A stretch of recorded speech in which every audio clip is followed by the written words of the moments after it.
Bonjour et bienvenue dans cette nouvelle vidéo. Ce qu'on va voir tout de suite ensemble, c'est faut-il être un requin pour réussir dans l'immobilier? A tout de suite.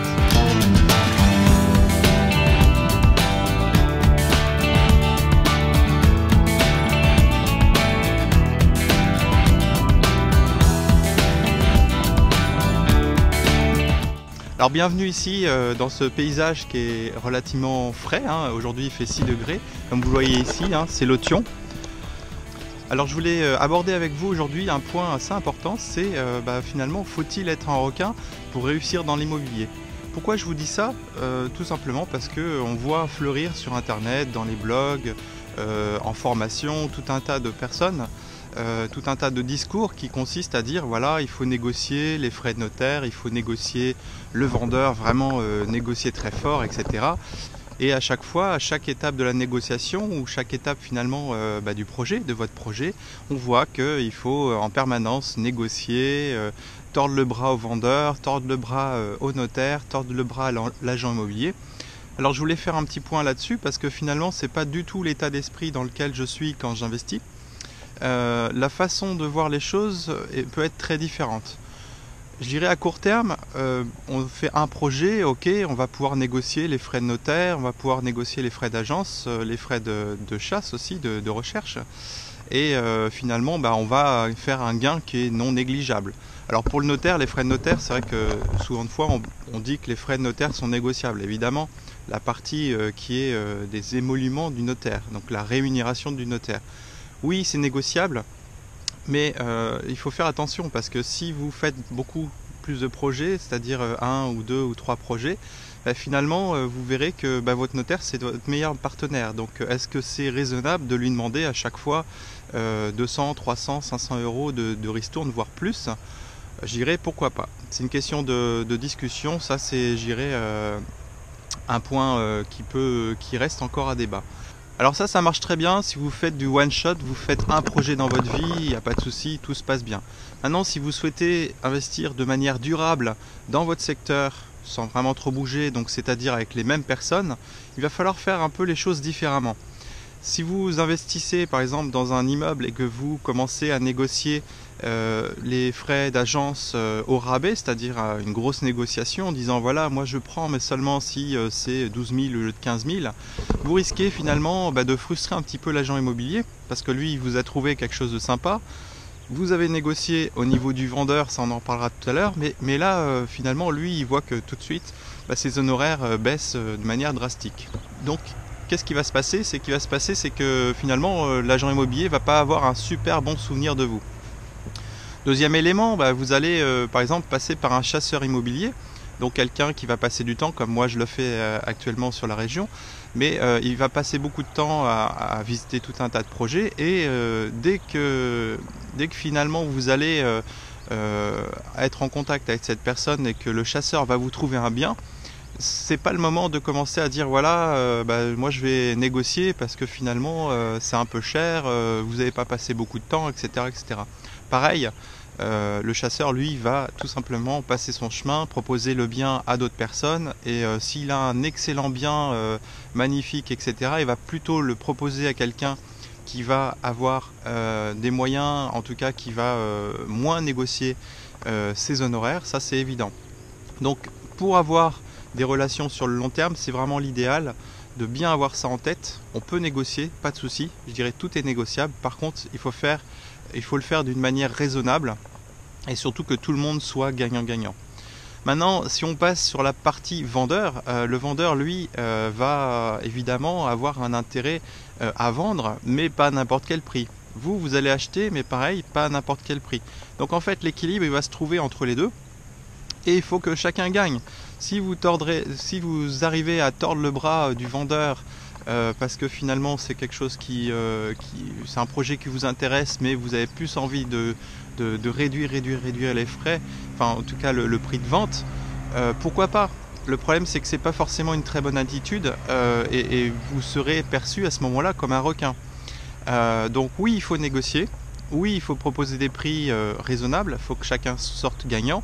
Évidemment, si vous avez des gens qui divorcent ou tout simplement on va pouvoir avoir des liquidations judiciaires, des choses comme ça, l'attitude d'arriver et de commencer à faire un rabais pour faire un rabais, c'est pas forcément une bonne attitude, parce que de toute manière votre image, elle, va sérieusement être écornée, hein. C'est pas forcément une belle image, et puis derrière on peut faire des affaires sans forcément tordre le bras de tout le monde. Voilà, c'est trouver le prix d'équilibre, c'est vraiment le plus juste pour tout le monde, que tout le monde s'y retrouve. Et quelque part il y a plusieurs investisseurs qui m'ont appris des choses là-dessus, à ce point-là, qui sont très importantes. C'est par exemple, si vous voulez que quelqu'un, un chasseur ou un agent immobilier, vous trouve des biens immobiliers de manière, j'irais récurrente, en tout cas qui pense à vous en premier, la première des choses, c'est pas de le payer moins cher, mais pourquoi pas le payer plus cher. Et donc ça, c'est une méthode qui est appliquée par très peu de monde, évidemment, parce qu'on a toujours tendance à négocier. Mais je ne me rappelle pas son nom, il faudra que je vous le retrouve, mais c'est quelqu'un qui a très bien réussi en immobilier dans la région parisienne, qui disait la chose suivante, c'est que finalement, à chaque fois qu'il va voir un agent immobilier qui lui trouve quelque chose, lui, il va le payer plus que son mandat. Pourquoi? Parce qu'il va prendre un mandat de recherche en plus de son mandat classique de vente. Et donc, qu'est-ce qui va se passer lorsque le deuxième bien, le troisième bien, le quatrième projet va arriver qui sera super? En fait, il va d'abord penser à cet investisseur avant d'aller vers les autres qui sont un peu plus rapias. Et c'est vraiment là tout l'intérêt finalement de payer les gens un peu plus cher. Et il y a aussi un autre point que j'aimerais bien juste vous remettre un petit peu en tête. C'est que l'immobilier, certes, ça paraît cher comme ça. On dit voilà, un immeuble de 100, 300 000 euros, 500 000 euros, ça paraît très cher. Maintenant, comme j'aime à le raconter assez souvent, en fait, il y a à peu près un an et demi, il y a un client qui a acheté un immeuble et on avait finalement un historique qui était assez bien fait parce qu'on remontait jusqu'à la dernière vente. Souvent de fois, on arrive à remonter 2-3 ventes en arrière. Et là, en fait, on a vu que l'immeuble que mon client était en train d'acheter à 250 000 euros avait été acheté à l'époque 10 000 francs, pardon, 1500 euros, 10 000 francs en 65. Et donc ce que je veux vous dire par là, c'est tout simplement que l'inflation fait son œuvre. Et donc ce prix d'achat, finalement, vous le paierez jamais. Mon client à ce moment-là a dit, dis donc, ça a vraiment flambé l'immobilier, ça a pris beaucoup de valeur. Et là, évidemment, c'est pas du tout ce qui s'est passé. L'immobilier, lui, est resté relativement stable. Si on compte en années de salaire, il est resté très stable depuis les années 65. C'est juste la monnaie qui a perdu toute sa valeur. Donc il fallait 1500 euros pour acheter un immeuble en 65. Et en 2015, il fallait 250 000 de ces mêmes euros pour acheter le même immeuble. Et donc qu'est-ce qui s'est passé? C'est que la monnaie a perdu toute sa valeur et l'immeuble, lui, a conservé sa valeur. Donc il fallait beaucoup plus d'euros, du même euro, pour acheter la même chose. Et donc quelque part, on imagine un petit peu les frais qui auraient été payés par une agence immobilière ou un chasseur en 1965 pour cet immeuble à 10 000 francs. Si on prend 10%, peut-être que c'était 1000 francs, c'est-à-dire 150 euros à peu près. Donc imaginez qu'en 65, la personne ait mis 150 euros sur la table et à la fin elle se retrouve avec un immeuble finalement qui vaut 250 000 euros. Donc 150 euros par rapport à 250 000, évidemment ça n'a plus rien à voir. Donc si on résume la situation, faut-il être un requin pour réussir dans l'immobilier? La réponse est non. Non pour deux raisons. Pour la phase d'achat, si on commence à être un requin, ça va savoir finalement les gens ne voudront pas forcément travailler avec nous et en plus c'est vraiment au final pour des pouillèmes, c'est-à-dire quelques milliers d'euros. On sait très bien que dans 10, 15, 20, 30 ans, on les regrettera jamais ces milliers d'euros. Et donc c'est pas forcément très utile dans un sens, et surtout ça risque d'être préjudiciable si vous souhaitez devenir un gros investisseur. Maintenant il y a aussi l'autre partie, c'est la partie location. On connaît très bien les marchands de sommeil, donc les marchands de sommeil achètent un immeuble, font pas grand chose comme travaux, prennent le jus de cet immeuble pendant 15 ou 20 ans, à la fin ils le revendent et finalement eux l'immobilier c'est pas forcément leur truc quoi. Ce qu'ils veulent c'est le cash, l'argent et ça va pas être forcément la bonne attitude à avoir. Ce qui est intéressant c'est de voir la différence finalement entre ceux qui aiment leurs locataires et les autres. On voit qu'il y a vraiment deux styles d'immobilier, l'immobilier requin, c'est-à-dire ceux qui veulent tirer le jus de leurs locataires au maximum et payer le minimum. Donc ceux-là généralement réussissent pas très bien, c'est-à-dire qu'au bout de quelques temps on se rend compte finalement que leur immobilier tombe un peu en ruine, qu'ils vont chercher à tirer le jus, donc forcément ils vont pas faire ce qu'il faut, ils vont se retrouver avec des locataires qui sont pas très réglo et qui vont se sentir un peu lésés, donc qui paieront pas. De l'autre côté, on va avoir finalement une attitude un peu différente, c'est que si on aime ces locataires, on fait tout pour eux, y compris des travaux qui sont nécessaires, y compris des travaux qui vont leur faire plaisir. Voilà, des fois il faut faire un petit peu plaisir à ses locataires. Et on va avoir une attitude finalement, je dirais, très protectrice vis-à-vis de nos locataires. Donc c'est vraiment ça aujourd'hui qu'il faut rechercher. Donc on va être bienveillant envers les gens qui nous trouvent des biens, envers les gens qui vont intervenir dans le projet immobilier, tous, c'est-à-dire y compris l'expert comptable, etc.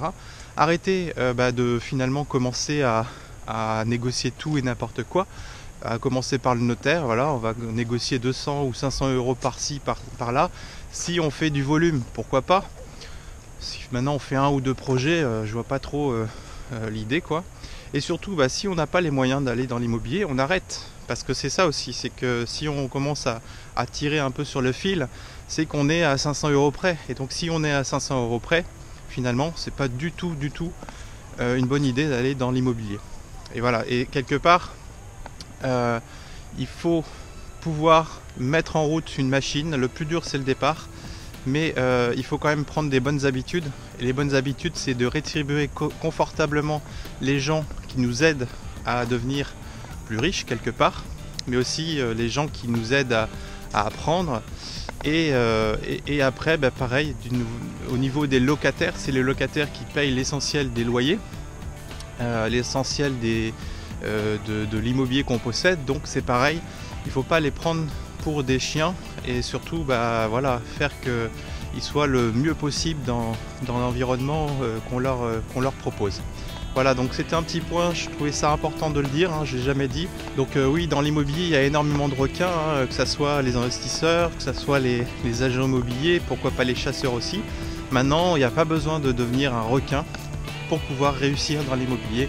On peut être bienveillant et généralement, ce qui se passe, c'est que ça se ressent, c'est-à-dire que ce que vous donnez, vous le recevez en échange. Voilà, écoutez, je vous dis à bientôt. N'hésitez pas à vous abonner à ma chaîne YouTube. Je vous retrouve dans une nouvelle vidéo et puis vous pouvez aussi vous inscrire pour recevoir les 4 vidéos gratuites à la fin de cette vidéo. Allez, à très bientôt. Au revoir.